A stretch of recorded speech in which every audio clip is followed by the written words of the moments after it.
Okay, so imagine like you're scrolling on your phone. You're right. And you see this video of, I don't know, some politician saying something totally nuts. Yeah. Or like your favorite celebrity doing something you never thought they would do. Yeah. Yeah. It's wild, right? It is. But what if, and this is where it gets crazy, what if it wasn't even real? Uh-huh.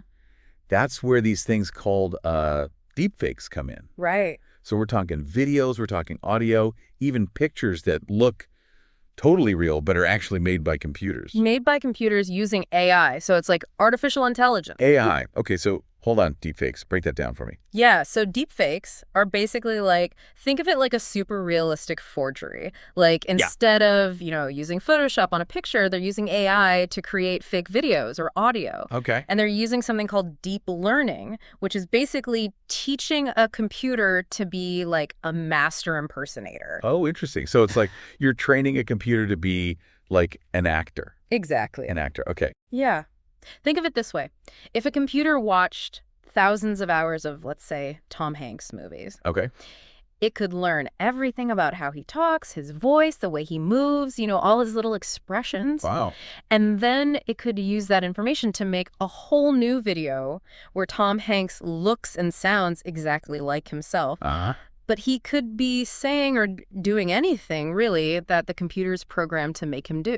That's kind of scary. So it's not just like copying and pasting. The computer is actually learning how to, like, be that person. Yeah, that's right. Be that person. Okay. And that's where things get a little dicey. Nicey, how so? Because, on the one hand, you have this technology can be fun. Uh-huh. Like those face swap apps you see online. Right, right. But on the other hand, it can be used for, some really bad things. Okay, I'm listening. What kind of bad things are we talking about here? Well, just imagine, like, someone could create a fake video of the president saying they're going to start a war. Oh, wow. Or a fake video of, like, a CEO admitting to doing something illegal. And people might believe it. Yeah, they totally would. It could cause a lot of chaos, a lot of harm. So it's not just a fun trick. It's actually, like, a threat. This would be a threat to society, yeah. A threat. Okay, so in this deep dive, what we're going to do is we're going to kind of, like, uncover the secrets of deepfakes. Yeah. Like, how do they work? What kind of impact are they having? Yeah. What can we even do to, like, protect ourselves from being tricked by them? Well, the first thing to understand is how these things actually work. Okay.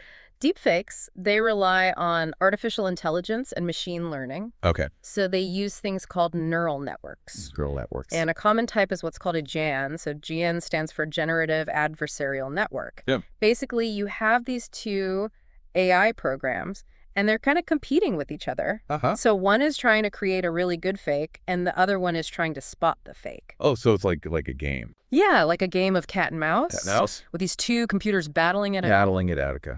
And so as they compete, they both actually get better. Uh-huh. So the AI creating the fake learns how to make it more realistic. Okay.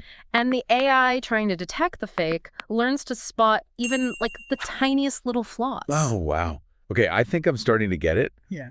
But I got to be honest, some of this stuff is a little over my head. Like, what is a neural network? So a neural network, basically, it's a computer program that's designed to work like a brain, like the human brain. Okay. It's made up of these like interconnected neurons that process information and can learn from it. It's like a digital brain. Yeah, kind of like a digital brain that can learn and solve problems. Okay. And what's really wild is that these neural networks can be trained on massive, massive amounts of data.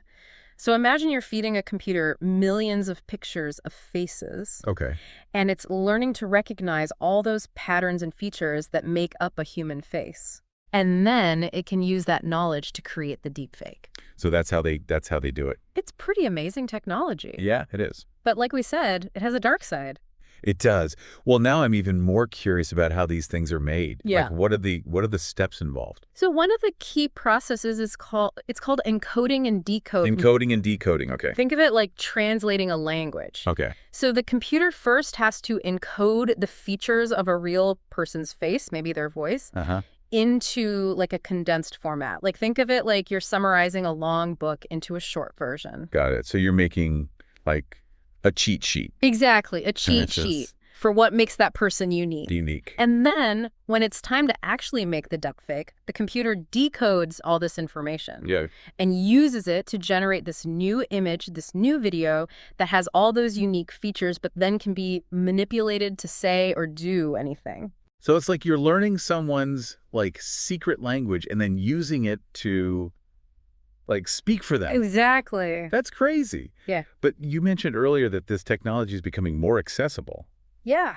Like, does that mean anyone can make a deep fake now? Well, that's the kind of scary part. There are now apps and software out there that people can get. Oh, wow. People with even basic computer skills can create a fairly convincing deepfake. Really? It's no longer something that, requires these giant computers and teams of, like, Hollywood experts. So what does that mean for, like, me? Right. Like, could I be seeing deepfakes everywhere and not even know it? Yeah, it's definitely a possibility, and that's why it's so important to be aware of this technology and how it can be misused. Okay. But before we get into all of that, let's talk about some real-world examples of how deepfakes have already been used in some pretty harmful ways. Oh, okay. Let's hear it. Because these cases will really show you the dangers that we're facing. Okay, so one of the most shocking cases involves a CEO who was tricked into transferring a huge amount of money. We're talking like 220,000 euros. Wow. The scammers used a deepfake voice call that sounded exactly like his boss. Oh, my gosh. And the CEO, he had no idea it wasn't really his boss. Yeah. So he authorized the transfer.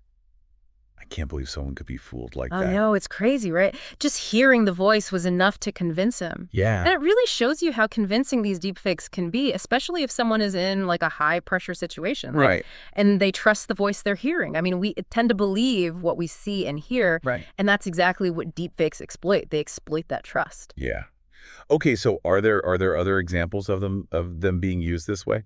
Yeah, unfortunately there are. We've seen cases where, like, students have created deepfake videos of their principals saying racist things. What? That is awful. Can you imagine the damage that could do to someone's reputation? Yeah. It's like a modern day witch hunt, but with technology. Exactly. And it really highlights how deepfakes can be used as a weapon to spread misinformation and really hurt people's lives. Wow. So deepfakes can be used to influence elections.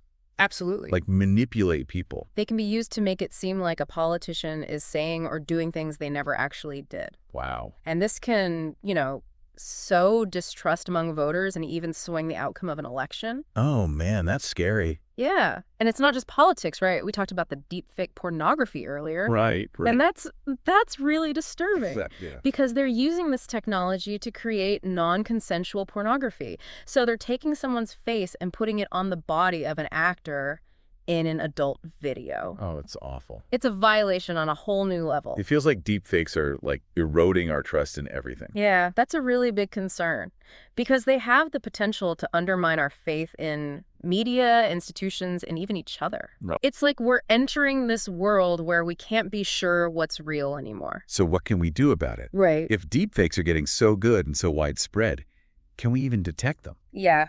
It is a challenge. Yeah. But the good news is that researchers are working really hard to develop ways to spot them. Okay. It's a constant, back and forth, that cat and mouse game. But there are some promising methods emerging. Okay, so that's good. What are like some of the techniques they're using? So one approach is to train AI models to basically become like deepfake detectives. Detectives. So these AI systems, they can analyze videos and audio for really subtle clues that a human might miss. Okay. So, for example, they can look for inconsistencies in lighting or slight variations in skin tone or even tiny glitches in how a person's face moves. Wow. So we're using AI to fight AI? Yeah, exactly. So you're training a computer to be like a super sleuth. Yeah, a super sleuth for deepfakes. Okay. And it's not just about the visuals, right? These AI detectives can also analyze the audio, and they listen for things like maybe unnatural pauses or variations in pitch that might indicate a fake. Wow, so they're giving these AI systems like super senses. Exactly. Super hearing, super sight. Super hearing, super sight. Okay. What if the deepfakes get so good that even the AI can't tell? Right, well, that's where other techniques come in. So one promising method is something called digital watermarking. Okay. Imagine embedding like an invisible code into every video or audio recording. Uh-huh. And this code would act like a digital signature. It verifies the authenticity. So it's like a secret code? Yeah, like a secret code that proves the content is real. Real. And if someone tries to manipulate that content, the watermark gets disrupted and it alerts everyone that something's not right. Oh, that's clever. Are there any other tools? Yeah, so there's another really interesting approach, and this one focuses on analyzing biological markers. Biological markers, okay. So researchers have discovered that deepfakes often have trouble accurately replicating, like, the natural blinking patterns of a human eye. Wait, so you're telling me deepfakes blink differently than real people? Exactly. Oh. They might blink too frequently or too slowly, or the blinks just look kind of unnatural. And there are even AI models being trained specifically to spot these blinking inconsistencies. That's amazing. So they're giving themselves away with every blink. Every blink, yeah. So we've got AI detectives, we've got watermarks, we've got blink analysis. Right. Are there any, like, companies or organizations making tools that use these things? Absolutely. There are several organizations creating some pretty sophisticated deepfake detection tools. Okay. Some names you might have heard of: Reality Defender, Deepware. Yeah. They're all combining these different techniques to analyze media and flag potential deepfakes. That's really amazing. It's like we've got a whole army of deepfake detectors out there. Yeah. But you said earlier it's a cat and mouse game. Does that mean that people making these deepfakes are always one step ahead? That's the challenge. Deepfake technology is evolving so quickly, Yeah. and the people creating them are always finding new ways to make their fakes more realistic and harder to detect. So even with all these, like, tools and stuff, we can still be fooled. It's a real concern. Yeah. And it raises a really important question, like, if it's becoming so difficult to tell what's real from what's fake, how do we protect ourselves? Yeah. How do we make sure we're not being manipulated? That's a big question. It feels like we're in this whole new world where seeing isn't believing anymore. Right. So are there laws about this? The laws. Yeah, a law. That's where it gets really tricky. Okay. Because, we have this thing called freedom of speech, Right. which means people can basically say what they want, even if it's unpopular. Uh-huh. So trying to make laws about what people can or can't show in a video, it's a really tough balancing act. So how do you protect people from lies without stopping free speech? Well, one big step in the U.S. is the DEFIANCE Act. DEFIANCE Act. Which stands for Disrupting Explicit Forged Images and Non-Consensual Edits. Wow. I know, it's a mouthful. Yeah.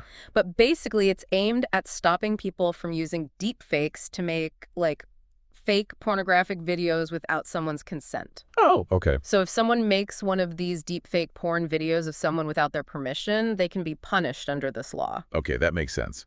What about, like, the other types? The ones to spread fake news, the ones to, like, mess with elections? Those are much harder to regulate because some people might argue that even a fake video could be considered political commentary or satire. Oh, right. So lawmakers have to be really careful not to step on people's right to free speech. So it's like a minefield. It's a legal and ethical minefield, yeah. Trying to figure out what is free speech and what is, deception and harmful. Exactly. Some states have tried to pass laws against using deepfakes to, like, intentionally harm someone, but they often run into challenges because of the First Amendment, which, protects free speech. For example, Minnesota has a law that actually has pretty tough penalties for spreading deepfakes. Okay. But even these laws have to be very, very carefully worded to avoid being too broad and limiting free expression. So it sounds like lawmakers are still figuring this all out. They are. Like, it's a moving target. Yeah, it's a moving target. And that brings us to this really big ethical dilemma. Okay. Where do we draw the line? Yeah. How do we balance the need to protect people from harm with this right to free speech? That's a tough one. And it feels like, we're in this new world where seeing isn't believing anymore. Right. So what can we do to protect ourselves from being fooled? It really comes down to, being a little more critical, a little more aware of what you're seeing online. Okay, so, like, be more careful. Yeah, exactly. Like, now that we know about deepfakes, right? Right. We can start to kind of question what we're seeing. Like, don't just believe everything you watch or hear. Be a little skeptical. Okay. Especially if something, seems a little too good to be true, or maybe it makes you feel, like, really angry or really upset. Okay, so, like, use your gut. Yeah, use your gut, but also, look for clues. Like what kind of clues? Like inconsistencies in the videos, maybe check the source of the information. Don't be afraid to do a little research before you share something. Okay, so it's kind of like we have to become like digital detectives. Yeah, exactly. You got to be a little bit of a detective. A detective. And that's why media literacy is so important these days. Yeah, that makes sense. We all need to learn how to navigate this digital world and teach others to do the same. Right. So it's not just on us, right? Like schools, news outlets, even those social media platforms, they all have a role to play in helping people become more critical. Critical thinkers. Yeah, critical consumers of information. Okay, so we've covered a lot. We talked about how these things work, why they're dangerous. It's clear that deepfakes, they could be used for good or bad. Absolutely. And I think that the thing that really sticks with me is that they're not going away. They're going to probably get more sophisticated, more widespread. Right. So we really got to be ready. We do. So for our listeners out there, what's the takeaway? What can they do to navigate this crazy digital world? I think the biggest things are to stay informed, stay curious, and most importantly, stay critical. Don't let technology fool you, Yeah. Question everything, think for yourself, and don't be afraid to challenge what you see and hear. Because at the end of the day, knowledge is power. Knowledge is power. That's right. And the more we understand about these deepfakes, the better we'll be at dealing with them. Yeah, I think that's a great place to end it. Thanks for joining us for this deep dive into the world of deepfakes. We'll see you next time. It's like, how do we protect people from, deepfake lies, but not step on anyone's free speech rights? Yeah, it's a tough one. Yeah. Stuff. Well, one of the big steps in the U.S. at least is this thing called the DEFIANCE Act. The DEFIANCE Act. Which stands for, get this, disrupting explicit forged images and non-consensual edits. Okay, mouthful. It is a mouthful, I know. But basically what it's trying to do is stop people from using deepfakes to make, fake pornography. Right.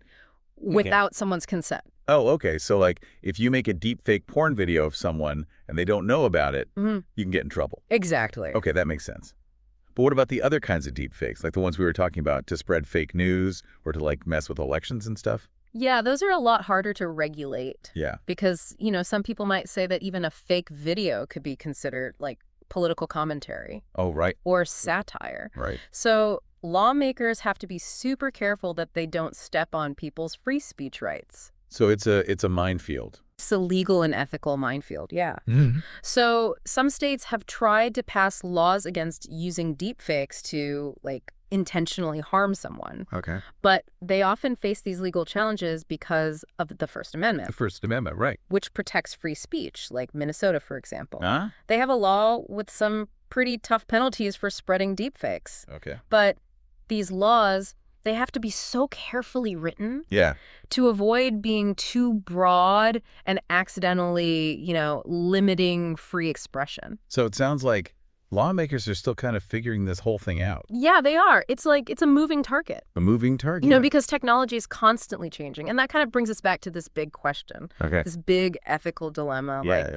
Where do we draw the line? Right. Where's that line? How do we protect people from being harmed by deepfakes, but also protect people's right to free speech? Yeah. That's a really tough one. And, we've talked a lot about how this technology works and the ways it can be used. But I think the main takeaway for me is that, seeing isn't believing anymore. Exactly. You can't just trust everything you see online. You can't. So I guess my question is, what can we do? How can we protect ourselves from being fooled by these things?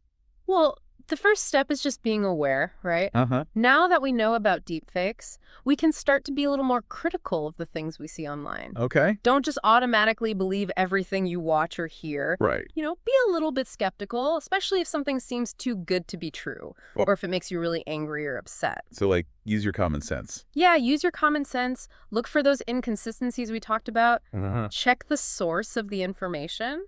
Okay. Do a little digging before you share something. It's like we all have to become, internet detectives. Exactly. You got to be a detective these days. Detectives, okay. And I think that's why media literacy is so important now more than ever. Yeah. We need to learn how to navigate this digital world. Right. And teach others how to do the same. Yeah, absolutely. Well, this has been a really, really interesting conversation. It has. We've learned so much about deepfakes, how they work, how they can be used, and what we can do to protect ourselves. It's Mhm. definitely something to think about. Definitely. It's something we all need to be aware of. Yeah. So to our listeners out there, stay informed, stay curious, and most importantly, stay critical. Don't let the technology fool you. That's right. And until next time, thanks for joining us on this deep dive.